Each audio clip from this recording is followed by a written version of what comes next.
നമസ്കാരം, PSC today YouTube ചാനലിലേക്ക് ഏവർക്കും സ്വാഗതം. നമ്മൾ ഇന്ന് നോക്കാൻ പോകുന്നത് LGS മാരത്തോൺ ഡേ 32 ആണ്. എന്താണ് LGS മാരത്തോൺ എന്ന് അറിയാൻ സുഹൃത്തുക്കൾ വേണ്ടി ജസ്റ്റ് ഒന്ന് പറഞ്ഞു തരാം. കേരള PSC, LDC, LGS പരീക്ഷകൾക്ക് 25 തവണയിൽ കൂടുതൽ ആവർത്തിച്ച ചോദ്യങ്ങൾ എങ്ങനെ പഠിക്കാമെന്നും അവ പഠിക്കേണ്ട കുറുക്കു വഴികളുമാണ് നമ്മളിവിടെ പറയാൻ പോകുന്നത്. നമുക്ക് സമയം കളയേണ്ട, ഇന്നത്തെ ക്ലാസ്സിലേക്ക് കടക്കാം. നമ്മുടെ ചാനലിൽ LDC 2024 ഒരു ഫ്രീ കോഴ്സ് സ്റ്റാർട്ട് ചെയ്തിട്ടുണ്ട്. ക്ലാസ്സുകളുടെ ലിങ്ക് LDC 2024 ഫ്രീ കോഴ്സ് എന്ന പ്ലേലിസ്റ്റിൽ നൽകിയിരിക്കുന്നു. LGS 2024 ഫ്രീ കോഴ്സ് ഉടൻ തന്നെ നമ്മൾ ആരംഭിക്കുന്നതാണ്. സുഹൃത്തുക്കൾ എല്ലാവരും അതിനായി വെയിറ്റ് ചെയ്യുക. ഈ ചാനലിന്റെ വളർച്ച എന്ന് പറയുന്നത് സുഹൃത്തുക്കളെ നിങ്ങളുടെ സബ്സ്ക്രിപ്ഷനും അതിനോടൊപ്പം തന്നെ നിങ്ങളുടെ സപ്പോർട്ടുമാണ്. ഒത്തിരി സുഹൃത്തുക്കൾ ഇപ്പോഴും സബ്സ്ക്രൈബ് ചെയ്യാതെ കാണുന്നുണ്ട്. ദയവ് ചെയ്ത് സബ്സ്ക്രൈബ് ചെയ്ത് ഈ ചാനൽ ഒന്ന് സപ്പോർട്ട് ചെയ്യുക, സഹായിക്കുക. ആദ്യമായി നമ്മൾ നോക്കാൻ പോകുന്നത് 17ാം ഗ്രൂപ്പ് മൂലകത്തിന് ഒരു ഉദാഹരണം ചോദിച്ചു കഴിഞ്ഞാൽ അത് ഫ്ലൂറിൻ ആണ്. 17ാം ഗ്രൂപ്പ് മൂലകത്തിന് ഒരു ഉദാഹരണം ചോദിച്ചു കഴിഞ്ഞാൽ അത് ഫ്ലൂറിൻ. 17ാം ഗ്രൂപ്പ് മൂലകങ്ങൾ എന്നറിയപ്പെടുന്നതാണ് ഹാലജൻസ്. ഹാലജൻസ് അറിയപ്പെടുന്ന പേരാണ് 17ാം ഗ്രൂപ്പ് മൂലകങ്ങൾ എന്ന്. ഹാലജൻസിന് ക്രിയാശീലത കൂടുതലുള്ള മൂലകങ്ങളാണ്. ഹാലജൻസ് പൊതുവെ ക്രിയാശീലത കൂടിയ മൂലകങ്ങളാണ്. ഫ്ലൂറിൽ നിന്നും അസ്റ്റാറ്റിൻ എത്തുന്നതോടുകൂടി ക്രിയാശീലത കുറഞ്ഞു വരുന്നു. എവിടെ? ഈ പറഞ്ഞിരിക്കുന്ന ഹാലജൻസില്. അപ്പോ ഹാലജൻസ് അല്ലെങ്കിൽ 17ാം ഗ്രൂപ്പ് മൂലകങ്ങളിൽ ആദ്യം വരുന്ന ഫ്ലൂറിൽ നിന്നും താഴേക്ക് വരും തോറും, അതായത് അസ്റ്റാറ്റിനിലേക്ക് എത്തുന്നതോടുകൂടി അവന്റെ ക്രിയാശീലകത എന്ത് ചെയ്യുന്നു? കുറയുന്നു. 17ാം ഗ്രൂപ്പ് മൂലകങ്ങൾ സാധാരണ രൂക്ഷഗന്ധമുള്ളവയും വിഷാംശമുള്ളവയുമാണ്. 17ാം ഗ്രൂപ്പ് മൂലകങ്ങൾ സാധാരണ രൂക്ഷഗന്ധമുള്ളവയും വിഷാംശമുള്ളവയുമാണ്. പഠിക്കുക. ഇനി 17ാം ഗ്രൂപ്പിൽ ഏതൊക്കെ മൂലകങ്ങളുണ്ട് എന്ന് ചോദിച്ചു കഴിഞ്ഞാൽ പഠിക്കുക സുഹൃത്തുക്കൾ. Fluorine, chlorine, bromine, iodine, astatine. ആരൊക്കെയാണ്?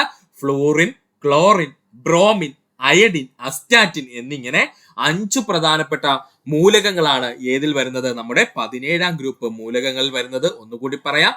Fluorine, chlorine, bromine, iodine, astatine എന്നീ 5 പ്രധാനപ്പെട്ട മൂലകങ്ങളാണ് 17ാം ഗ്രൂപ്പിൽ വരുന്നത്. ഇവരെ വിളിക്കുന്ന പേരാണ് ഹാലജൻസ് എന്ന്. എന്ത് പേരിലാണ് അറിയപ്പെടുന്നത്?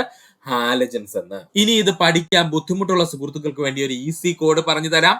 ഹലോ FC ബ്രോക്ക് അയ്യോ ആസ്മ എന്നങ്ങ് പഠിക്കുക. ഹലോ FC ബ്രോക്ക് അയ്യോ ആസ്മ എന്നങ്ങ് പഠിക്കുക.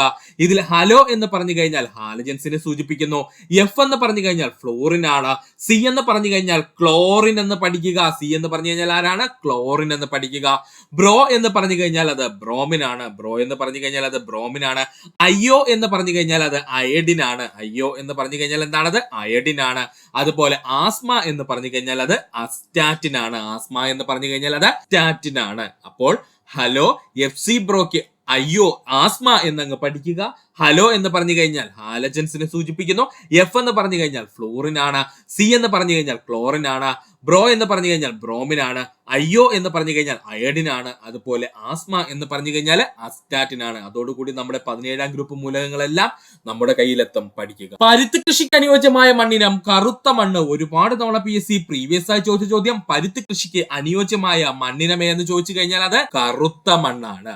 യൂണിവേഴ്സൽ ഫൈബർ എന്നറിയപ്പെടുന്നത് പരുത്തിയാണ്. യൂണിവേഴ്സൽ ഫൈബർ എന്നറിയപ്പെടുന്ന വിള ഏതാണ്? പരുത്തിയാണ്. 2023 കണക്ക് പ്രകാരം പരുത്തി ഉൽപാദനത്തിൽ ഇന്ത്യയുടെ സ്ഥാനം 2ാം സ്ഥാനം. 2023 കണക്ക് പ്രകാരം ലോക പരുത്തി ഉൽപാദനത്തിൽ ഇന്ത്യയുടെ സ്ഥാനം ചോദിച്ചു കഴിഞ്ഞാൽ 2ാം സ്ഥാനം. 1ാം സ്ഥാനത്തുള്ള രാജ്യമാരാ സുഹൃത്തുക്കളെ? അത് ചൈനയാണ്. ആരാണ്? ചൈനയാണ്. ഒന്നുകൂടി പറയാം. 2023 കണക്ക് പ്രകാരം പരുത്തി ഉൽപാദനത്തിൽ ഇന്ത്യയുടെ സ്ഥാനം ചോദിച്ചാൽ 2ാം സ്ഥാനം. 1ാം സ്ഥാനക്കാരൻ ആരാണ്? ചൈനയാണ്. ഇന്ത്യയിൽ ഏറ്റവും വലിയ കൃഷി അധിഷ്ഠിത വ്യവസായം എന്നറിയപ്പെടുന്നത് പരുത്തി തുണി വ്യവസായം. ഇന്ത്യയിൽ ഏറ്റവും വലിയ കൃഷി അധിഷ്ഠിത വ്യവസായം എന്ന് ചോദിച്ചാൽ, അല്ലെങ്കിൽ കൃഷിയുമായി ബന്ധപ്പെട്ടിരിക്കുന്ന വ്യവസായം എന്ന് ചോദിച്ചാൽ അത് പരുത്തി തുണി വ്യവസായമാണ്. ഇന്ത്യയിലെ ആദ്യത്തെ പരുത്തി തുണി മിൽ സ്ഥാപിതമായത് ഫോർട്ട് ഗ്ലസ്റ്ററിലാണ്. കൊൽക്കത്തയിലെ. എവിടെയാണ്? കൊൽക്കത്ത ഫോർട്ട് ഗ്ലസ്റ്ററിലാണ്. ഇന്ത്യയിലെ ആദ്യത്തെ പരുത്തി തുണിമിൽ സ്ഥാപിതമായത് എവിടെയാണ്? ഫോർട്ട് ഗ്ലസ്റ്ററിലാണ്. സ്ഥലം എവിടെയാണത്? കൊൽക്കത്തയിലാണ്. കോട്ടണോപോളിസ് എന്നറിയപ്പെടുന്ന നഗരം ചോദിച്ചാൽ അത് മുംബൈ ആണ്.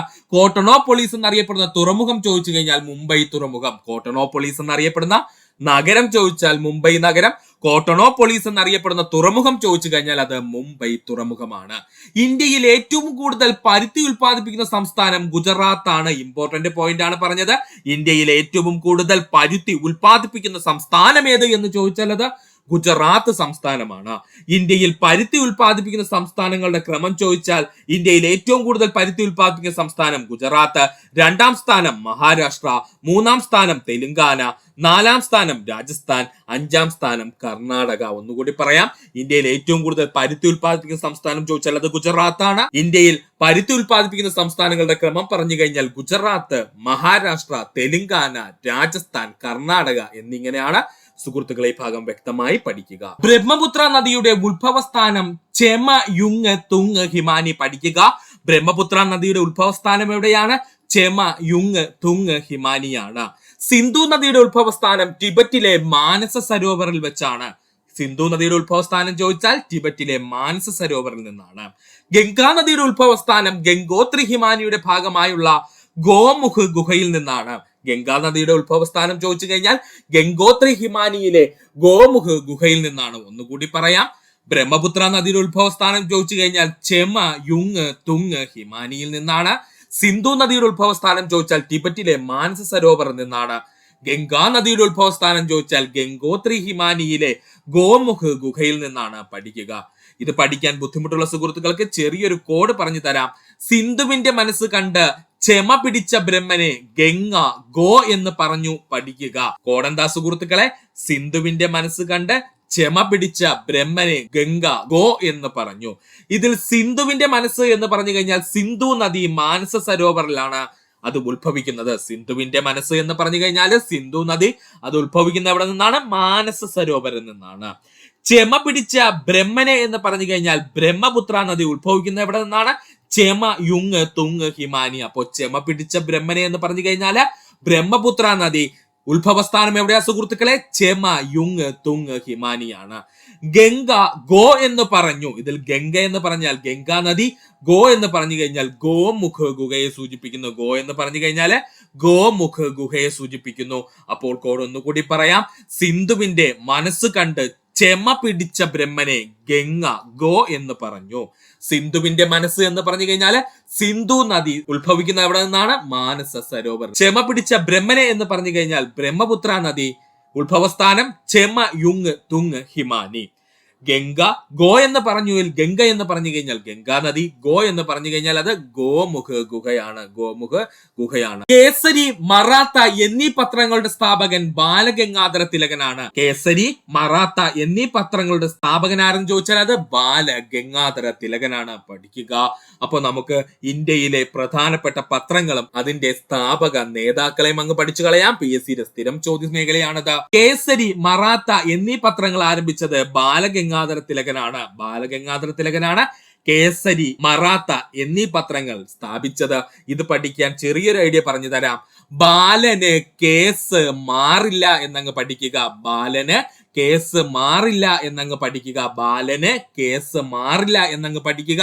അപ്പോൾ ബാലഗംഗാധര തിലകാണ് കേസരി എന്ന പത്രവും മറാത്ത എന്ന പത്രവും ആരംഭിച്ചത്. ബാലഗംഗാധര തിലകനാണെന്ന് ഓർക്കുക. ബാലന് കേസ് മാറില്ല എന്നങ്ങ് പഠിക്കുക. ബംഗാളി പത്രം ആരംഭിച്ചത് സുരേന്ദ്രനാഥ ബാനർജിയാണ്. ബംഗാളി എന്ന പത്രം ആരംഭിച്ചത് ആരാണ്? സുരേന്ദ്രനാഥ ബാനർജിയാണ്.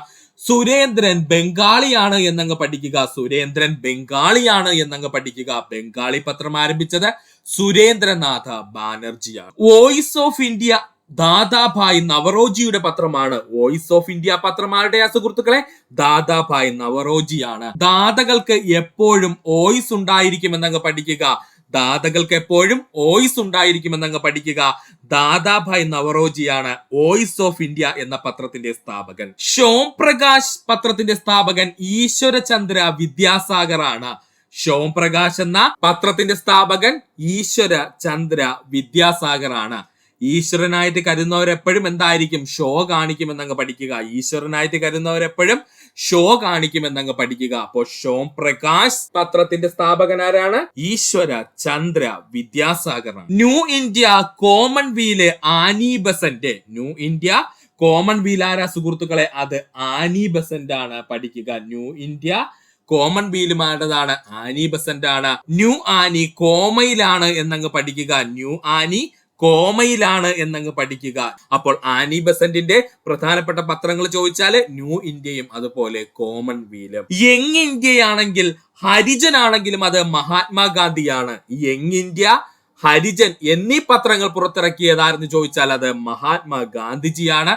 ഇത് പഠിക്കാൻ ഒരു സിമ്പിൾ ഐഡിയ പറഞ്ഞു തരാം സുഹൃത്തുക്കളെ, ഒന്നുമില്ല. ഹരിമഹാ യങ് ആണ് എന്നങ്ങ് പഠിക്കുക. ഹരിമഹാ യങ് ആണ് എന്നങ്ങ് പഠിക്കുക. ഹരിമഹാ യങ് ആണ് എന്നങ്ങ് പഠിക്കുക. അപ്പോ ഹരിജൻ എന്നുള്ള പത്രവും യങ് ഇന്ത്യ എന്നുള്ള പത്രവും പുറത്തിറക്കിയത് ആരാണ്? മഹാത്മാഗാന്ധിജിയാണ്. അൽ ഹിലാൽ പത്രം മൗലാന അബ്ദുൽ കലാം ആസാദ് പുറത്തിറക്കി. അൽ ഹിലാൽ എന്നുള്ള പത്രം പുറത്തിറക്കിയത് ആരാണ്?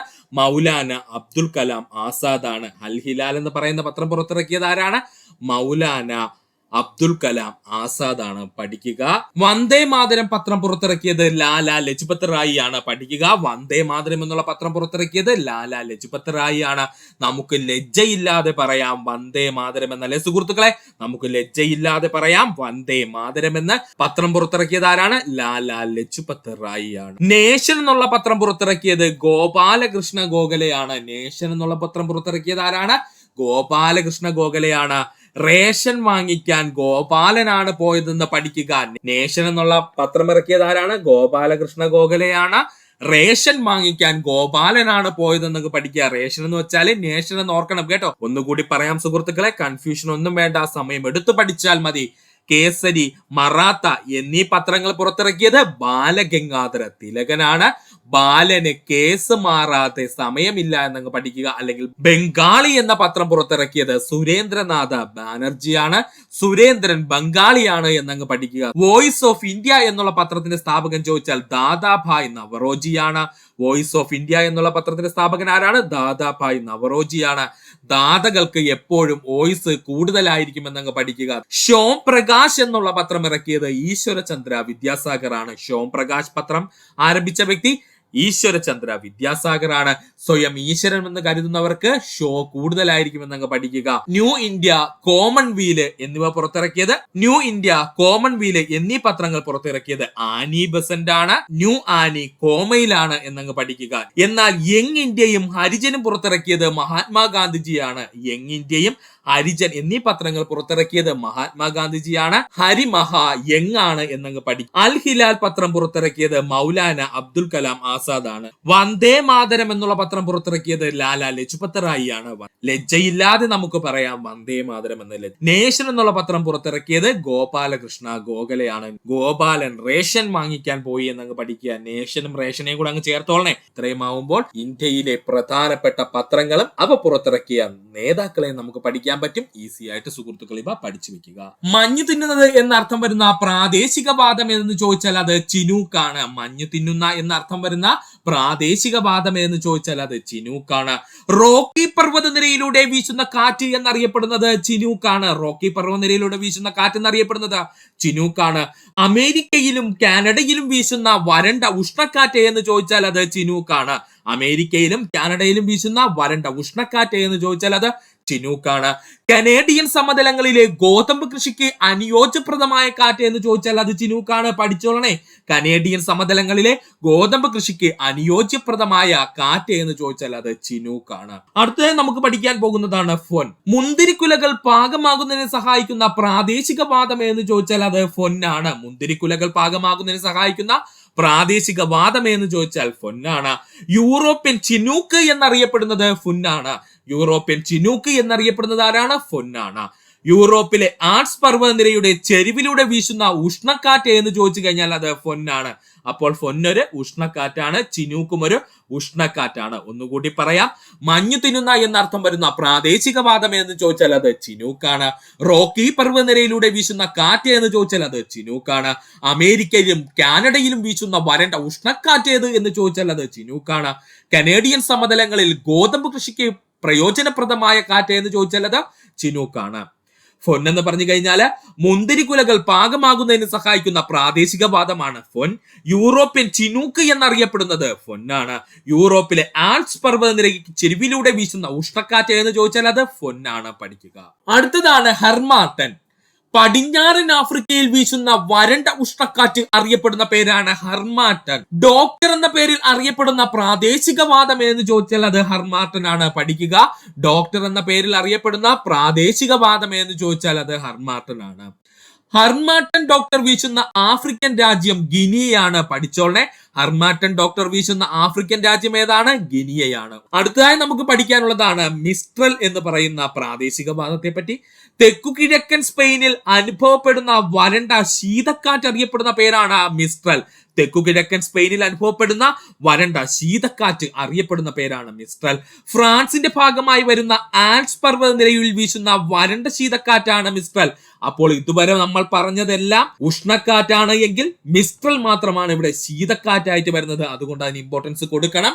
ഫ്രാൻസിന്റെ ഭാഗമായി വരുന്ന ആൽപ്സ് പർവ്വത നിരയിൽ വീശുന്ന വരണ്ട ശീതക്കാറ്റ് എന്ന് ചോദിച്ചാൽ അത് മിസ്ട്രൽ ആണ്. സസ്യജാലങ്ങളെ ഏറ്റവും അധികം ദോഷകരമായി ബാധിക്കുന്ന കാറ്റ് മിസ്ട്രൽ ആണ്. സസ്യജാലങ്ങളെ ഏറ്റവും അധികം ദോഷകരമായി ബാധിക്കുന്ന കാറ്റ് എന്ന് ചോദിച്ചാൽ അത് മിസ്ട്രൽ ആണ്. റോൺ താഴ്വരയെ ചുറ്റിപ്പോകുന്ന പ്രാദേശികവാദം എന്ന് ചോദിച്ചാൽ അത് മിസ്ട്രൽ ആണ്. റോൺ താഴ്വരയെ ചുറ്റിപ്പോകുന്ന പ്രാദേശികവാദം എന്ന് ചോദിച്ചാൽ അത് മിസ്ട്രൽ ആണ്.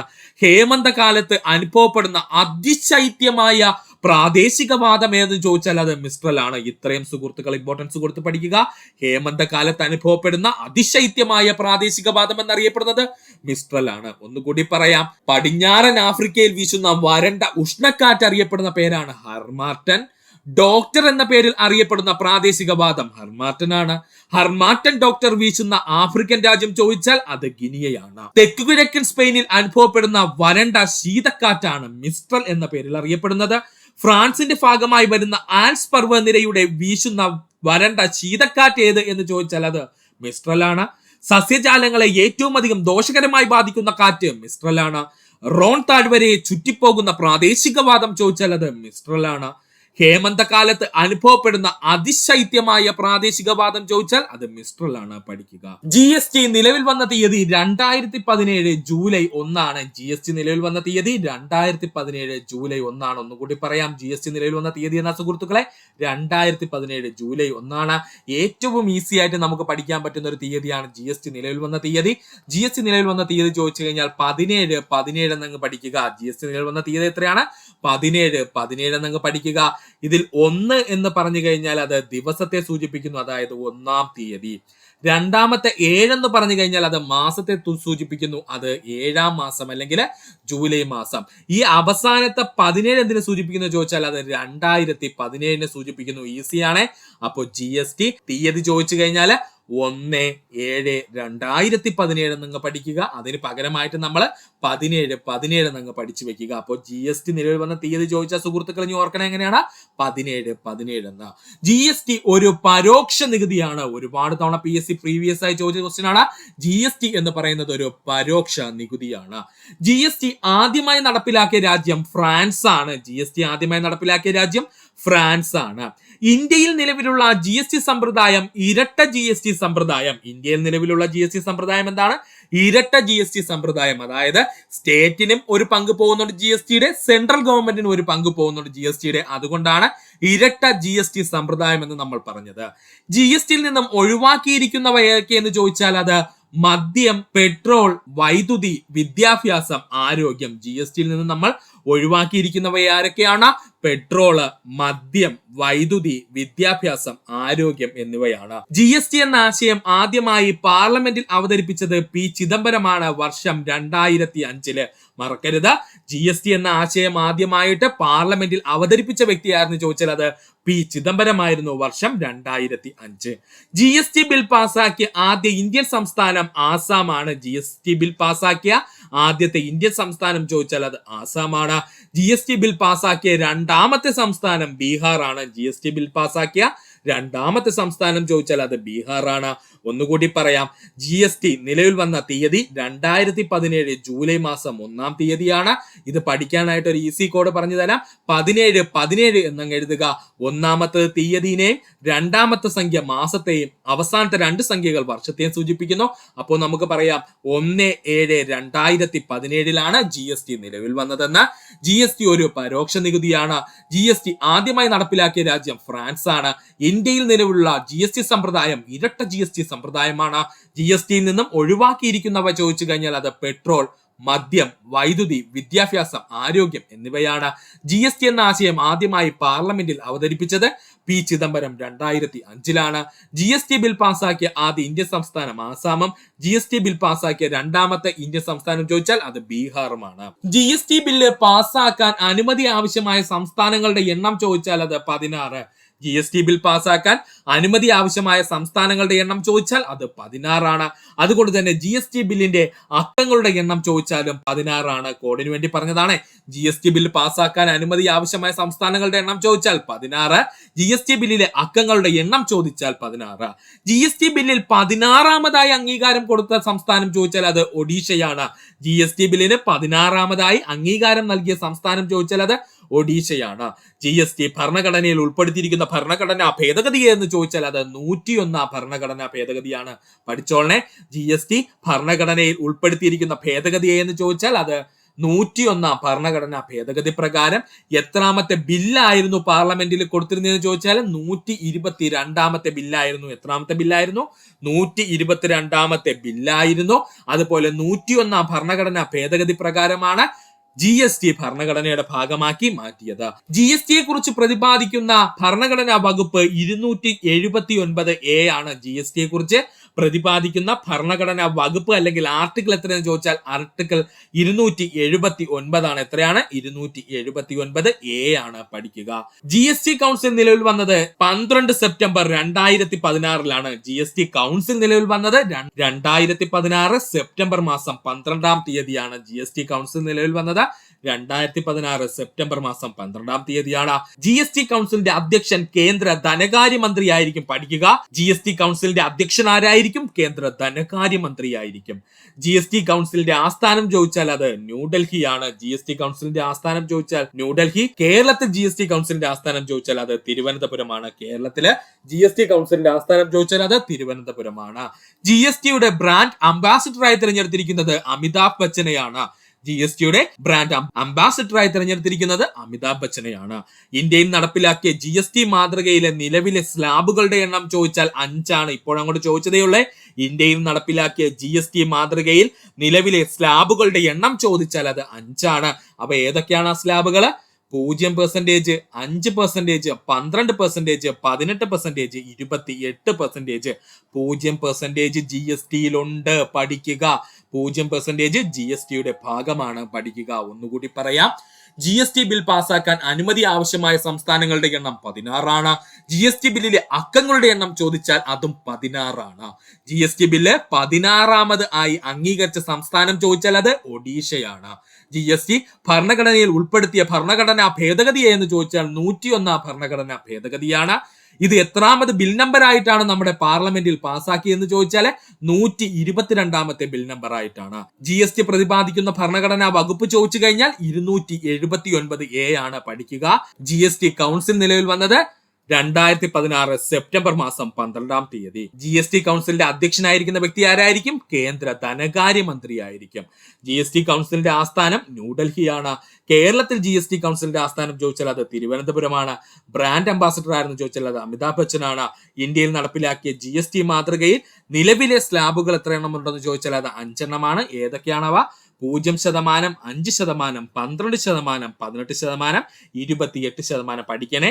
0%, 5%, 12%, 18%, 28% എന്നിങ്ങനെയാണ്. മിയാൻഡറുകൾ കാണപ്പെടുന്ന നദീഘട്ടം ചോദിച്ചാൽ അത് മധ്യഘട്ടം. മിയാൻഡറുകൾ കാണപ്പെടുന്ന നദീഘട്ടം ചോദിച്ചു കഴിഞ്ഞാൽ അത് മധ്യഘട്ടമാണ്. ഒരു നദിക്ക് പ്രധാനമായിട്ട് 3 ഘട്ടങ്ങളുണ്ട്. ഉപരിഘട്ടം, മധ്യഘട്ടം, അതുപോലെ കീഴ്ഘട്ടം. ഉപരിഘട്ടം, മധ്യഘട്ടം, അതുപോലെ തന്നെ കീഴ്ഘട്ടം. നദിയുടെ ഉപരിഘട്ടത്തെ പറ്റിയാണ് നമുക്ക് ആദ്യം നോക്കാനുള്ളത്. നദിയുടെ ഉത്ഭവ പ്രദേശം കാണപ്പെടുന്നത് നദിയുടെ ഉപരിഘട്ടത്തിന്റെ ഭാഗമായിരിക്കും. നദിയുടെ ഉത്ഭവ പ്രദേശം കാണപ്പെടുന്നത് നദിയുടെ ഉപരിഘട്ട ഭാഗമായിരിക്കും. കുത്തനെയുള്ള ചരിവിലൂടെയായിരിക്കും നദി കൂടുതലായും ഒഴുകുന്നത് ഉപരിഘട്ട മേഖലയില്. ഉപരിഘട്ട മേഖലയിലെ നദി കുത്തനെയുള്ള ചരിവുകളിലൂടെയായിരിക്കും കൂടുതലായി ഒഴുകുന്നത്. അതിശക്തമായ അപരദന പ്രവർത്തനം നടക്കുന്ന ഭാഗം ഉപരിഘട്ടമാണ്. പഠിക്കുക. അതിശക്തമായ അപരദന പ്രവർത്തനം നടക്കുന്ന ഘട്ടം എന്ന് ചോദിച്ചാൽ ഉപരിഘട്ടത്തിൽ വെച്ചാണ്. അവസാദങ്ങളുടെ നിക്ഷേപം ഏറ്റവും കുറവുള്ള ഘട്ടം ഏതെന്ന് ചോദിച്ചാൽ നദിയുടെ ഉപരിഘട്ടത്തിലാണ്. അവസാദ നിക്ഷേപങ്ങൾ ഏറ്റവും കുറവുള്ള നദിയുടെ ഘട്ടമേത് എന്ന് ചോദിച്ചാൽ അത് ഉപരിഘട്ടമാണ്. നിക്ഷേപ പ്രവർത്തനങ്ങൾ നടക്കാത്ത നദിയുടെ ഘട്ടമേന്ന് ചോദിച്ചാൽ അത് ഉപരിഘട്ടമാണ്. അവസാദങ്ങൾ കുറവുള്ള ഘട്ടമേന്ന് ചോദിച്ചാൽ നദിയുടെ ഉപരിഘട്ടമാണ്. നിക്ഷേപ പ്രവർത്തനങ്ങൾ ഏറ്റവും കുറവുള്ള നദിയുടെ ഘട്ടമേന്ന് ചോദിച്ചാൽ അത് നദിയുടെ ഉപരിഘട്ടമാണ്. താഴ്വരകൾ, വെള്ളച്ചാട്ടങ്ങൾ തുടങ്ങിയവ ഭൂരൂപങ്ങൾ കാണപ്പെടുന്നത് നദിയുടെ ഉപരിഘട്ടത്തിലാണ്. പഠിക്കുക, താഴ്വരകൾ, വെള്ളച്ചാട്ടങ്ങൾ തുടങ്ങിയ ഭൂരൂപങ്ങൾ കാണപ്പെടുന്ന നദിയുടെ ഉപരിഘട്ടത്തിലാണ്. രണ്ടാമതായി പഠിക്കേണ്ടതാണ് നദിയുടെ മധ്യഘട്ടം. രണ്ടാമതായി നമ്മൾ പഠിക്കാൻ പോകുന്നത് നദിയുടെ മധ്യഘട്ടത്തെ പറ്റിയാണ്. ചരിവ് താരതമ്യേന കുറഞ്ഞ അടിവാര മേഖലയിലൂടെ നദി ഒഴുകുന്നത് മധ്യഘട്ടത്തിൽ വെച്ചാണ്. ചരിവ് താരതമ്യേന കുറഞ്ഞ അടിവാര മേഖലയിലൂടെ നദി ഒഴുകുന്നത് മധ്യഘട്ടത്തിൽ വെച്ചാണ്. നിക്ഷേപണ പ്രവർത്തനങ്ങളുടെ സജീവമായി നടക്കുന്നത് മധ്യഘട്ടത്തിൽ വെച്ചാണ്. നിക്ഷേപണ പ്രവർത്തനങ്ങൾ സജീവമായി നടക്കുന്നത് എവിടെ വെച്ചാണ്? മധ്യഘട്ടത്തിൽ വെച്ചാണ്. കൂടുതൽ അവസാദങ്ങൾ ഒഴുക്കിക്കൊണ്ടുവരുന്നതും മധ്യഘട്ടത്തിൽ വെച്ചാണ്. നദി ഏറ്റവും കൂടുതൽ അവസാദങ്ങൾ ഒഴുക്കിക്കൊണ്ടുവരുന്നത് മധ്യഘട്ടത്തിൽ വെച്ചാണ്. അതുപോലെ മിയാൻഡറുകളും ഓക്സ്ബോ തടാകങ്ങൾ എന്നിവ രൂപപ്പെടുന്നത് നദിയുടെ മധ്യഘട്ടത്തിൽ വെച്ചാണ്. മിയാൻഡറുകളും ഓക്സ്ബോ തടാകങ്ങളും രൂപപ്പെടുന്നത് നദിയുടെ മധ്യഘട്ടത്തിൽ വെച്ചാണ്. പഠിക്കുക, ഒന്നുകൂടി പറയുവാണെങ്കിൽ സുഹൃത്തുക്കളെ, മിയാൻഡറുകൾ കാണപ്പെടുന്ന നദിയുടെ ഘട്ടം ചോദിച്ചാൽ മധ്യഘട്ടമാണ്. നദിക്ക് 3 പ്രധാനപ്പെട്ട ഘട്ടമുണ്ട്: നദിയുടെ ഉപരിഘട്ടം, മധ്യഘട്ടം, അതുപോലെ തന്നെ കീഴ്ഘട്ടം. നദിയുടെ ഉത്ഭവ പ്രദേശം എന്നറിയപ്പെടുന്നത് നദിയുടെ ഉപരിഘട്ടമാണ്. കുത്തനെയുള്ള ചെരുവുകളിലൂടെ നദി ഒഴുകുന്നത് ഉപരിഘട്ടത്തിൽ വെച്ചാണ്. ശക്തമായ അപരദന പ്രവർത്തനം നടക്കുന്ന ഭാഗം ഉപരിഘട്ടമാണ്. അവസാദങ്ങൾ ഏറ്റവും കുറച്ചുണ്ടാകുന്നത് നദിയുടെ ഉപരിഘട്ടത്തിൽ വെച്ചാണ്. നിക്ഷേപ പ്രവർത്തനങ്ങൾ ഇല്ലാത്ത നദിയുടെ ഘട്ടം എന്ന് ചോദിച്ചാൽ അത് ഉപരിഘട്ടമാണ്. താഴ്വരകൾ, വെള്ളച്ചാട്ടങ്ങൾ തുടങ്ങിയ ഭൂരൂപങ്ങൾ കാണപ്പെടുന്നത് നദിയുടെ ഉപരിഘട്ടത്തിൽ വെച്ചാണ്. നദിയുടെ മധ്യഘട്ടത്തെ കുറിച്ച് പറയുവാണെങ്കിൽ ചരിവ് താരതമ്യേന കുറഞ്ഞ അടിവാര മേഖലയിലൂടെ നദി ഒഴുകുന്നത് മധ്യഘട്ടത്തിൽ വെച്ചാണ്. നിക്ഷേപണ പ്രവർത്തനങ്ങൾ സജീവമായി നടക്കുന്നത് മധ്യഘട്ടത്തിൽ വെച്ചാണ്. കൂടുതലായി അവസാദങ്ങൾ ഒഴുക്കിക്കൊണ്ടുവരുന്ന ഘട്ടം എന്ന് ചോദിച്ചാൽ അത് മധ്യഘട്ടത്തിൽ വെച്ചാണ്. മിയാൻഡറുകൾ, ഓക്സ്ബോ തടാകങ്ങൾ എന്നിങ്ങനെയുള്ള ഭൂരൂപങ്ങൾ കാണപ്പെടുന്നത് മധ്യഘട്ടത്തിൽ വെച്ചാണ്. പഠിക്കുക. അടുത്തത് നമുക്ക് പഠിക്കാനുള്ളത് നദിയുടെ കീഴ്ഘട്ടം. സമതല ഭാഗത്തു കൂടിയുള്ള നദിയുടെ ഒഴുക്ക് നദിയുടെ കീഴ്ഘട്ടത്തിൽ വെച്ചാണ്. സമതല ഭാഗത്തു കൂടിയുള്ള നദിയുടെ ഒഴുക്ക് നദിയുടെ കീഴ്ഘട്ടത്തിൽ വെച്ചാണ്.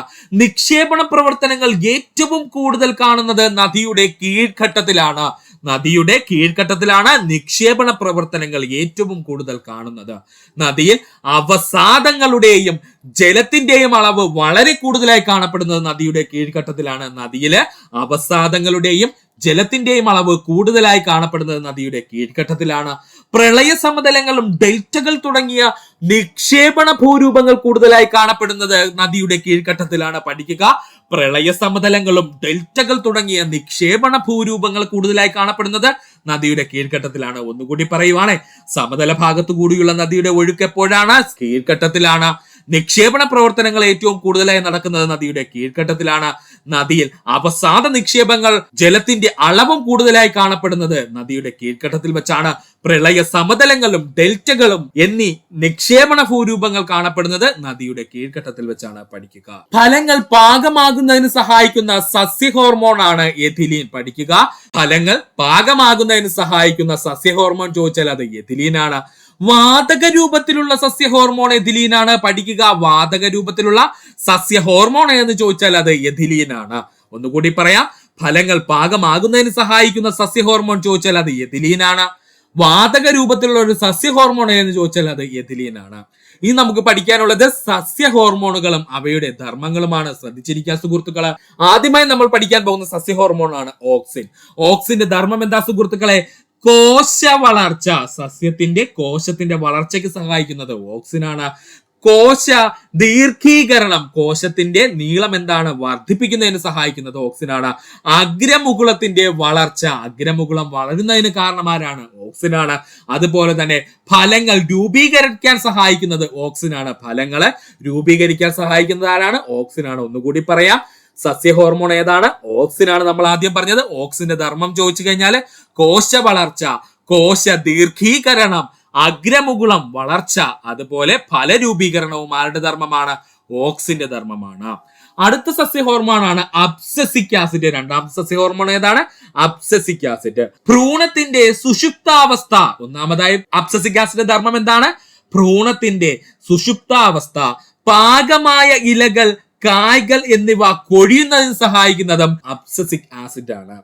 അടുത്തതായി പറയാനുള്ളതാണ് ജിബർലിൻ. ജിബർലിന്റെ ധർമ്മം എന്തെന്ന് ചോദിച്ചു കഴിഞ്ഞാൽ സമൃദ്ധ ആഹാരത്തെ വിഘടിപ്പിച്ച് വിത്തുകൾ മുളയ്ക്കാൻ സഹായിക്കുന്നത് ജിബർലിനാണ്. പഠിക്കുക, ജിബർലിന്റെ ധർമ്മം എന്താണ്? സമൃദ്ധ ആഹാരത്തെ വിഘടിപ്പിച്ച് വിത്തുകൾ മുളയ്ക്കാൻ സഹായിക്കുന്നത് ജിബർലിനാണ്. അതുപോലെ തന്നെ ഇലകൾ വിരിയുന്നതിന് സഹായിക്കുന്നത് ജിബർലിനാണ്. ഇലകൾ വിരിയാൻ സഹായിക്കുന്നത് എന്താണ്? ജിബർലിനാണ്. ഒന്നുകൂടി പറയാം, ജിബർലിന്റെ ധർമ്മം സമൃദ്ധ ആഹാരത്തെ വിഘടിപ്പിച്ച് വിത്തുകൾ മുളയ്ക്കാൻ സഹായിക്കുന്നത് ജിബർലിനാണ്.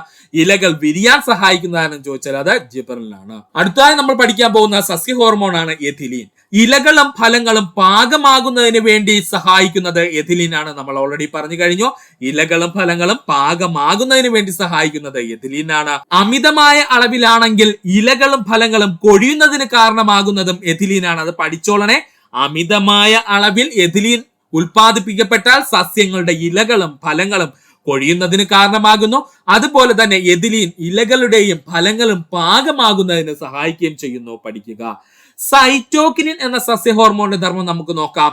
കോശ വളർച്ച, കോശ വിഭജനം, കോശ വൈവിധ്യവൽക്കരണം, ഇത് മൂന്നുമാണ് സൈറ്റോകിനിൻ എന്ന സസ്യ ഹോർമോണിന്റെ ധർമ്മം. സൈറ്റോകിനിൻ എന്ന സസ്യ ഹോർമോണിന്റെ ധർമ്മം എന്താണ്? കോശ വളർച്ച, കോശ വിഭജനം, കോശ വൈവിധ്യവൽക്കരണം.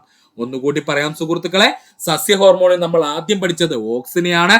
ഓക്സിന്റെ ധർമ്മം എന്തൊക്കെയാണ്? കോശ വളർച്ച, കോശ ദീർഘീകരണം, അഗ്രമുകുളം വളർച്ച, ഫലരൂപീകരണം. അബ്സസിക് ആസിഡിന്റെ ധർമ്മം എന്താണ്? ഭ്രൂണത്തിന്റെ സുഷുപ്താവസ്ഥയെ, അതുപോലെ തന്നെ പാകമായ ഇലകൾ, കായ്കൾ എന്നിവ കൊഴിച്ചു കളയുന്നതുമാരാണ്? അബ്സസിക് ആസിഡ് ആണ്. ജിബർലിന്റെ ധർമ്മം എന്തെന്ന് ചോദിച്ചാല് സമൃദ്ധ ആഹാരത്തെ വിഘടിപ്പിച്ച് വിത്തുകൾ മുളയ്ക്കാൻ സഹായിക്കുന്നു. ഇല വിരിയുന്നതിന് സഹായിക്കുന്നതും ജിബർലിനാണ്. എഥിലീന്റെ പ്രധാനപ്പെട്ട ധർമ്മം ചോദിച്ചു കഴിഞ്ഞാൽ ഇലകളും ഫലങ്ങളും പാകമാകുന്നതിന് വേണ്ടി സഹായിക്കുന്നു. അമിതമായ എഥിലീൻ ഉൽപാദനം സസ്യ ഇലകളും ഫലങ്ങളും കൊഴിയുന്നതിന് കാരണമാകുന്നു. സൈറ്റോകിനിന്റെ ധർമ്മം എന്തെന്ന് ചോദിച്ചാൽ കോശ വളർച്ച, കോശ വിഭജനം, കോശ വൈവിധ്യവൽക്കരണം. ഏതൊക്കെയാണ്? ഇത്രയും സുഹൃത്തുക്കളെ പഠിക്കുക. കരളിൽ അമിതമായി കൊഴുപ്പടിഞ്ഞുകൂടുന്നത് മൂലമുണ്ടാകുന്ന അവസ്ഥയാണ് ഫാറ്റി ലിവർ. കരളിൽ അമിതമായി കൊഴുപ്പ് അടിഞ്ഞുകൂടുന്നത് മൂലമുണ്ടാകുന്ന രോഗാവസ്ഥയാണ് ഫാറ്റി ലിവർ. ഇൻസുലിന്റെ കുറവോ ആഗ്നേയഗ്രന്ഥിയുടെ പ്രവർത്തന വൈകല്യമോ കാരണം ഉണ്ടാകുന്ന രോഗമാണ് പ്രമേഹം. ഇൻസുലിന്റെ കുറവോ ആഗ്നേയഗ്രന്ഥിയുടെ പ്രവർത്തന വൈകല്യം മൂലമോ ഉണ്ടാകുന്ന രോഗമാണ് പ്രമേഹം. മസ്തിഷ്കത്തിലെ രക്തക്കുഴലുകൾ പൊട്ടുന്നതും അല്ലെങ്കിൽ മസ്തിഷ്കത്തിലേക്കുള്ള രക്തപ്രവാഹം തടസ്സപ്പെടുന്നതുമായ അവസ്ഥയാണ് പക്ഷാഘാതം എന്ന പേരിൽ അറിയപ്പെടുന്നത്. മസ്തിഷ്കത്തിലേക്കുള്ള രക്തക്കുഴലുകൾ ഒന്നുകിൽ പൊട്ടാം, അല്ലെങ്കിൽ മസ്തിഷ്കത്തിലേക്കുള്ള രക്തപ്രവാഹം തന്നെ തടസ്സപ്പെടുന്ന അവസ്ഥ അറിയപ്പെടുന്ന പേരാണ് പക്ഷാഘാതം. ഇംഗ്ലീഷിൽ നമ്മൾ അവരെ വിളിക്കുന്ന പേരാണ് സ്ട്രോക്ക് എന്ന്. എന്ത് പേരിൽ അറിയപ്പെടുന്നത്? സ്ട്രോക്ക്.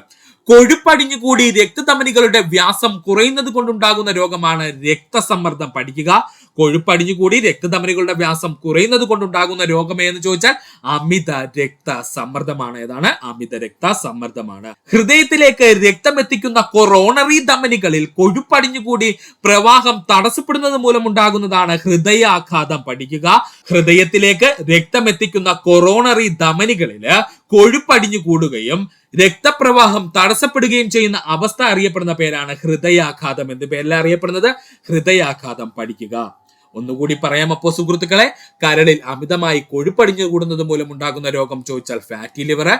ഇൻസുലിന്റെ കുറവോ ആഗ്നേയഗ്രന്ഥിയുടെ പ്രവർത്തന വൈകല്യവും കാരണം ഉണ്ടാകുന്ന രോഗം ചോദിച്ചാൽ പ്രമേഹം. മസ്തിഷ്കത്തിലെ രക്തക്കൊള്ളുകൾ പൊട്ടുന്നതും രക്തപ്രവാഹം തടസ്സപ്പെടുന്നതും മൂലം ഉണ്ടാകുന്ന രോഗം പക്ഷാഘാതം. കൊഴുപ്പടിഞ്ഞുകൂടി രക്തധമനികളുടെ വ്യാസം കുറയുന്നത് മൂലമുണ്ടാകുന്ന രോഗം അമിത രക്തസമ്മർദ്ദം. ഹൃദയത്തിലേക്ക് രക്തം എത്തിക്കുന്ന കൊറോണറി ധമനികളിൽ കൊഴുപ്പടിഞ്ഞുകൂടി പ്രവാഹം തടസ്സപ്പെടുന്ന അവസ്ഥ അറിയപ്പെടുന്ന പേരാണ് ഹൃദയാഘാതം. പഠിക്കുക. ഇത്രയുമായിരുന്നു നമ്മുടെ LGS മാരത്തോൺ ഡേ 32 നമ്മൾ നോക്കിയത്. ഈ വീഡിയോ കണ്ട സുഹൃത്തുക്കൾ എല്ലാവർക്കും നന്ദി, നമസ്കാരം. ഈ വീഡിയോ നിങ്ങൾക്ക് ഇഷ്ടമായി എങ്കിൽ നിങ്ങളുടെ സുഹൃത്തുക്കൾക്ക് കൂടി ഒന്ന് ഷെയർ ചെയ്ത് കൊടുക്കുക. അതിനോടൊപ്പം തന്നെ നമ്മുടെ ചാനൽ ഒന്ന് സബ്സ്ക്രൈബ് ചെയ്ത് സഹായിക്കുക. സബ്സ്ക്രൈബ് ബട്ടനോട് ചേർന്നുള്ള ബെൽ ബട്ടൺ അമർത്തി കഴിഞ്ഞാൽ നമ്മൾ അപ്ലോഡ് ചെയ്യുന്ന വീഡിയോകൾ അപ്പോൾ തന്നെ നിങ്ങളിൽ എത്തുന്നതാണ്. സുഹൃത്തുക്കൾ എല്ലാവർക്കും ഒരിക്കൽ കൂടി നന്ദി, നമസ്കാരം. നല്ലൊരു ദിവസം നേരുന്നു.